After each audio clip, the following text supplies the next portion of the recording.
Hello viewers, welcome to the Mathematics Hub. Success is when your signature changes to autograph. Doctor APJ Abdul Kalam के इसी thought के साथ शुरू करते हैं आज का नया सेशन। पिछले सेशन में हमने नंबर सिस्टम के कुछ फॉर्मूलाज देखे थे, उसी फॉर्मूलाज का इम्प्लीमेंटेशन आज हम लोग करेंगे। पहला जो क्वेश्चन आप स्क्रीन पर देख रहे हैं वो है what is the total of all the even numbers from 1 to 400, यानी 1 से लेकर 400 तक जितनी इवन नंबर्स हैं, जितने सम संख्याएं हैं, उन सब का योग क्या होगा, उन सब का एडिशन क्या होगा, ये हमें कैलकुलेट करना है। पिछले सेशन में हमने जो फॉर्मूलाज देखे उनमें से एक फॉर्मूला है जिसका यूज़ हम लोग करने वाले हैं। फॉर्मूला मैंने स्क्रीन पर ऑलरेडी मेंशन कर दिया है, जो कुछ इस तरह है। Sum of first n even numbers is n into n plus 1, where n is the number of terms, यानी n सम संख्याओं का योग हो जाएगा n into n plus 1, यानी जो नंबर है n, सपोज n का वैल्यू यहाँ पे 12 है, 12 को 13 से मल्टीप्लाई करेंगे, हमारा आंसर आ जाएगा। तो इस जो क्वेश्चन में आप देख रहे हैं 1 से लेकर 400 तक का नंबर्स लेना है। 1 से 400 तक के बीच में कितनी सारी सम संख्याएं हैं वो कैसे पता करेंगे। 1 से लेकर 400 तक के जितने नंबर्स हैं उनको 2 पार्ट्स में डिवाइड किया, 2 से डिवाइड किया। 1 से लेकर 400 तक कितने नंबर्स हैं? 400 नंबर्स में से आपको इवन नंबर्स भी मिलेंगे और ऑड नंबर्स भी मिलेंगे। कितने इवन नंबर्स मिल जाएंगे? 200 इवन नंबर्स होंगे और 200 ही ऑड नंबर्स भी होंगे, यानी 1 से लेकर 400 तक 200 सम संख्याएं होंगी और 200 विषम संख्याएं होंगी। हमें डील करना है सम संख्याओं के साथ। तो नंबर ऑफ टर्म्स कितने निकल गए? नंबर ऑफ टर्म्स निकल गए 200। इस 200 को 201 से मल्टीप्लाई कर देंगे तो आ जाएगा 40200, which is our required answer. So इस क्वेश्चन का आंसर क्या हो जाएगा? 200 द नंबर ऑफ टर्म्स, यानी n की जगह पे है 200 यहाँ पे, और 200 के ठीक बाद वाला नंबर कैसे आएगा? n इंटू n प्लस 1 लेते हैं ना, तो यहाँ n प्लस 1 का वैल्यू हो जाएगा 201।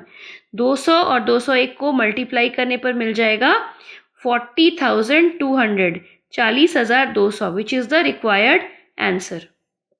चलिए अब बढ़ते हैं नेक्स्ट क्वेश्चन की ओर। नेक्स्ट क्वेश्चन है what is the total of all the even numbers from 1 to 361, यानी 1 से लेकर 361 तक जितने सम संख्याएं हैं उन सम संख्याओं का योग क्या होगा, टोटल क्या होगा। जो फॉर्मूला हमने पिछले क्वेश्चन में अप्लाई किया था वो फॉर्मूला मैंने स्क्रीन पर ऑलरेडी फिर से मेंशन कर दिया है। फॉर्मूला है sum of first n even numbers is n into n plus 1। यहाँ फर्स्ट n कह रहा है, यानी 1 से लेकर शुरू करके 361 तक जितने सम संख्याएं हैं पहले तो हमें वो फाइंड आउट करना है। 1 से लेकर 361 तक टोटल कितने नंबर्स हो गए? टोटल नंबर्स हो गए 361। उनमें से जो ये 361वां नंबर है, ये कौन सा नंबर है? ये एक ऑड नंबर है, यानी 1 से लेकर 360 तक कितने सारे इवन नंबर्स होंगे? 360 by 2, that means 180। 360 by 2, that means 180। एक बार फिर से एक्सप्लेन कर दूं, 1 से लेकर 361 तक जितने नंबर्स हैं उनमें से हमें इवन नंबर्स पहले फाइंड आउट करने हैं। 361 माइनस 1, ये माइनस 1 क्यों किया? ये जो नंबर 361 है मैंने उसको रिमूव किया। उसको रिमूव करने पर कितने नंबर्स हो गए? 1 से 361 तक 360 नंबर्स हो गए। अब ये 360 नंबर्स में से आधे इवन होंगे, आधे ऑड होंगे, आधे सम संख्याएं होंगी, आधे विषम संख्याएं होंगी। तो आधे आधे बांटने के लिए हमने किससे डिवाइड किया? 2 से। तो हमें कितना मिल गया? 180। तो ये 180 हमारे इवन नंबर्स हो गए, total number of even numbers in between 1 to 361। अब हम लोग इस फॉर्मूला पे अप्लाई करेंगे, इस फॉर्मूला को अप्लाई कर देंगे। ये फॉर्मूला अप्लाई करने पर कितना मिलेगा? 180 इंटू 181। मल्टीप्लाई करने पर कितना मिला?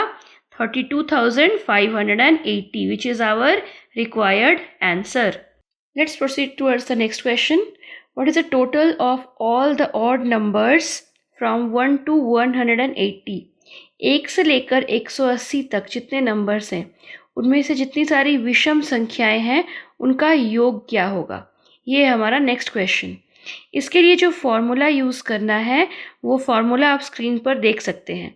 आप आई बटन पर क्लिक करके हमारा प्रीवियस वाला वीडियो भी देख सकते हैं जिसमें हमने कुछ फार्मूलाज डिस्कस किए हैं इसी तरह के टॉपिक से रिलेटेड, इसी तरह के क्वेश्चंस से रिलेटेड।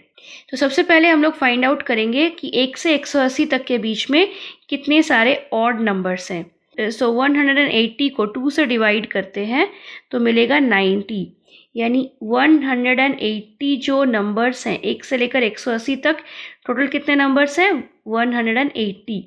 वो नंबर्स 2 पार्ट्स में डिवाइडेड हैं। आधे हैं ऑड या विषम संख्याएं हैं और बाकी आधे हैं इवन या सम संख्याएं। तो नंबर ऑफ ऑड नंबर्स कितने हो गए? 90। हमारा फॉर्मूला क्या कहता है?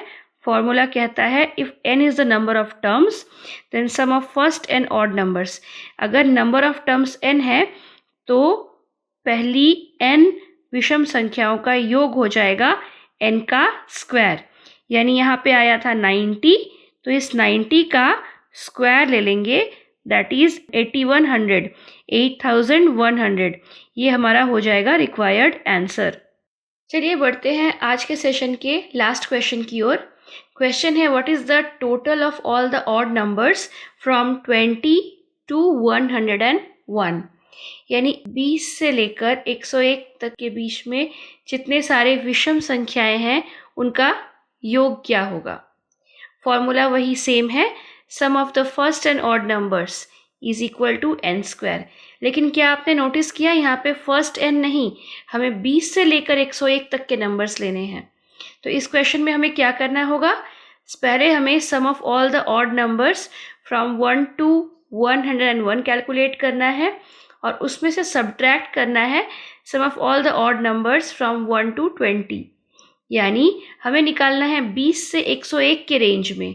तो पहले हमें 1 से लेकर 101 तक के रेंज में जितने सारे विषम संख्याएं हैं उनका योग निकालना होगा और उसमें से सब्ट्रैक्ट करना होगा या घटाना होगा किसे?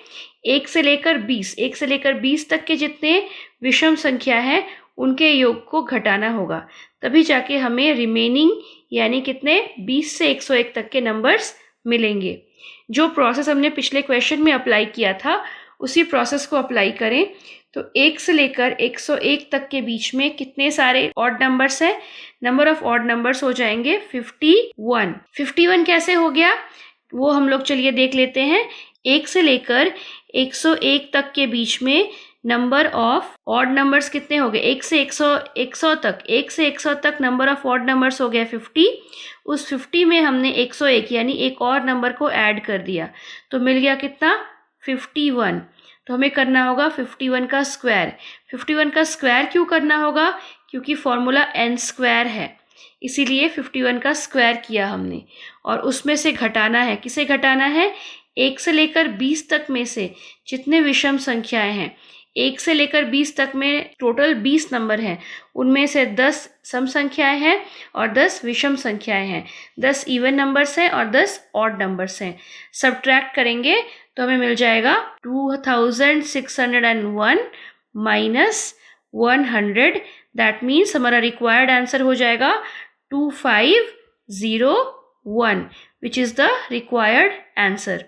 तो आशा करते हैं आज के वीडियो में हमने जो नए क्वेश्चन सीखे पिछले सेशन से रिलेटेड वो आपको अच्छी तरह समझ आ गए होंगे। इसे प्रैक्टिस कर लीजिए ताकि आने वाले एग्जाम्स में आपको जब भी ऐसे क्वेश्चन आए सॉल्व करना आसान हो जाए। ऐसे ही और इंटरेस्टिंग वीडियोस देखने के लिए हमारे चैनल को सब्सक्राइब कीजिए और बेल आइकन पर टैप करना ना भूलें। Thank you.